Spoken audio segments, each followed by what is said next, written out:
Hey guys, welcome back to the my channel. কেমন আছো? আশা করছি ভালো আছো। আমি বেশ ভালো আছি। আমার শরীরটা একটু খারাপ, সেই কারণে আমার মুখটা এরকম এরকম লাগছে। তো চলো দেখি মা আজকে কি রান্না করছে, কি করছে। আমি এখন শুয়েছিলাম, এই মাত্র উঠলাম সন্ধ্যার সময়। তো চলো দেখি। ও মা, কি করছো? ফুচকা করছি। হ্যাঁ, ফুচকা কি রান্না করছে?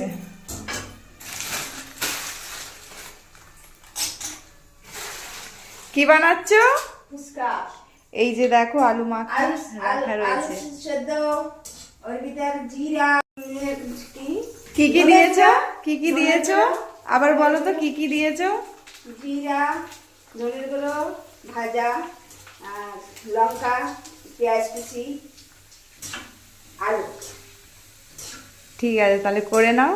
তো এখানে দেখতেই পাচ্ছ কত সুন্দর ফুচকাগুলো ফুলে যাচ্ছে, আর যেগুলো ফুলবে না সেই যে আলুতে মেখে দেবো। হয়েছে ফুচকা?